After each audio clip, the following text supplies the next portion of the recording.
সিরিয়ায় শুরু হয়ে গেছে যুক্তরাষ্ট্র ও তুরস্কের লড়াই। কয়েক সপ্তাহ আগে তুরস্কের প্রত্যক্ষ মদদেই ক্ষমতাচ্যুত হন সিরিয়ার 2 যুগের প্রেসিডেন্ট বাশার আল আসাদ। তখন থেকেই দেশটির উপর কুনজর ছিল যুক্তরাষ্ট্র ও ইসরায়েলের। তাই বাশার আসাদের পতনের পর মাঠে নেমে পড়ে দেশ দুটি।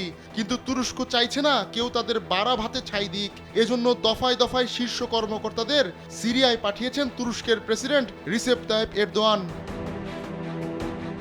তুরস্কই যে সিরিয়ায় সরকার বদলেছে সে কথাই যেন বিশ্বকে বুঝিয়ে দিতে চাইছে আঙ্কারা। আর তাই বাশার আসাদ দেশ ছাড়তেই তুর্কি গোয়েন্দা প্রধান হাজির হন দামেস্কে। এরপর থেকে বেশ কয়েকজন শীর্ষ তুর্কি কর্মকর্তা ঢু মেরে গেছেন সিরিয়ায়। এখন সিরিয়ায় নিজেদের ছায়া সরকার গঠনে উঠে পড়ে লেগেছে তুরস্ক। এর ছাপও দেখা গেছে ইতোমধ্যে। কিন্তু বিশ্বমোড়ল যুক্তরাষ্ট্র তুরস্কের এমন মাতবরি কেন মেনে নেবে? স্যান্ডেলিনা সো, রূপচর্চায় আভিজাত্য। তাই প্রক্সি খেলায় মেতে উঠেছে বাইডেন প্রশাসন। মুসলিম বিশ্বের অন্যতম সামরিক শক্তিধর দেশ তুরস্ককে যুদ্ধের ময়দানে নিয়ে আসতে চাইছে তারা। এরই মধ্যে সেই খেলা শুরু হয়ে গেছে। কুর্দিশ নেতৃত্বাধীন সিরিয়ান ডেমোক্রেটিক ফোর্সেস এসডিএফ কে পেছন থেকে ফোর্স দিচ্ছে যুক্তরাষ্ট্র। মঙ্গলবার গ্রুপটি জানিয়েছে তুরস্কের মদতপুষ্ট সিরিয়ান ন্যাশনাল আর্মির বিরুদ্ধে যুদ্ধে নামছে তারা।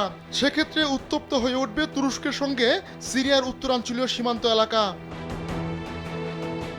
এসডিএফ সিরিয়ায় ওয়াশিংটনের গুরুত্বপূর্ণ মিত্র।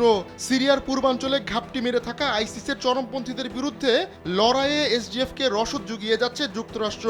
কিন্তু বাশার আল আসাদের পতনের পর মার্কিন ও তুর্কি সমর্থিত 2 গ্রুপের মধ্যে লড়াই তীব্র হয়েছে। এরই মধ্যে তুরস্কের সমর্থনপুষ্ট সিরিয়ান ন্যাশনাল আর্মি গুরুত্বপূর্ণ মানবিজ শহর ও এর আশপাশের এলাকা দখল করে নিয়েছে। এজন্য ক্ষোভে ফুঁসছে এসডিএফ। তাই ঘোষণা দিয়েছে পাল্টা আক্রমণের। মার্কিন মদতপুষ্ট গ্রুপটি বলছে তারা মানবিজের কেন্দ্র থেকে মাত্র 7 মাইল দূরে আছে।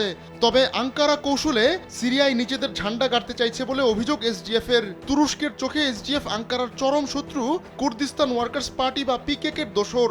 এজন্য বছরের পর বছর উত্তরাঞ্চলের সিরিয়ায় এসডিএফ এর ঘাঁটি হিসেবে পরিচিত অঞ্চলে বিমান হামলা চালিয়েছে তুরস্ক। আহমদুল্লাহ শিকদার, কালবেলা।